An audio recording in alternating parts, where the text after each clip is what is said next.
अस्सलाम वालेकुम। आप देख रहे हैं पाक एक्सक्लूसिव टीवी। रमज़ान 2 दिन में शुरू हो रहा है और रमज़ान के हवाले से मुख्तलिफ़ हुकूमतों ने पैकेज का ऐलान कर दिया है। मरकज़ी हुकूमत स्टोर्स के ज़रिए और सूबे अपने अपनी मदद के तहत इस तरह के ऐलान करते हैं ताकि गरीबों को जो है रिलीफ दिया जाए। असल जो बात है वो ये है कि स्टोर हो या दूसरे स्टोर, वहाँ पर चीज़ें जो है आवाम को एक ही कीमत पर मिलनी चाहिए। उसकी बड़ी वजह ये है कि हर शख्स इस स्टोर पर नहीं जा सकता, क्योंकि कराची शहर की अगर बात की जाए तो यहाँ पर भी गिनती के स्टोर है। 3 करोड़ के शहर के लिए इतने स्टोर पर हर बंदा जाकर चीज़ नहीं खरीद सकता। ज़्यादातर लोग अपने मोहल्ले की दुकान से ही चीज़ खरीदते हैं।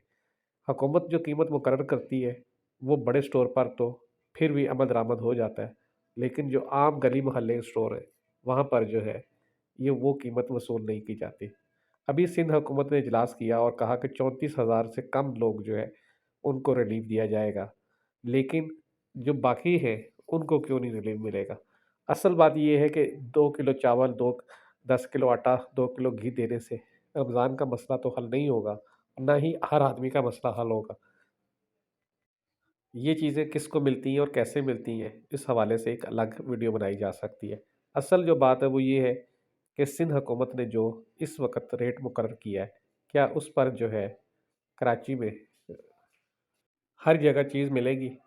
इसी तरह जो है, जैसे अगर गोश्त की बात की जाए तो 800 रुपए किलो जो है बकरे का गोश्त देने की बात हुई, तो कराची क्या पूरे पाकिस्तान में कहीं पर भी जो है 800 रुपए में गोश्त नहीं मिलता। बस ऐलान होते हैं और उस पर जो है इजलास हो जाते हैं। बाकी जो है कीमतें वही रहती हैं जो इस वक़्त चल रही हैं। इस तरह आटे की बात की जाए तो आटा भी 130 रुपए की बात हुई, जो इस वक़्त 160 रुपए के करीब बिक रहा है। और इसी तरह आटा बाकी जो चीज़ें हैं, वो भी ज़रूरत ज़िंदगी की, वो बहुत महँगी है। असल बात ये है कि डिप्टी कमिश्नर हो या कमिश्नर हो, उनका काम है इन चीज़ों पर अमल दरामद करवाना। हुकूमत जो रेट मुकर्रर करती है, उसके मुताबिक चीज़ें मिलें, इसके लिए काम करने की ज़रूरत है। इसी तरह जो है वज़ीर आला के इजलास किया, उसमें तय किया कि जो गरीब ख़ानदान हैं, उनको 5-5 हज़ार रुपए फ़ी ख़ानदान दिए जाएँगे और ये वो ख़ानदान होंगे जिनकी जो है औसत आमदनी तकरीबन 32,000 34,000 रुपए है।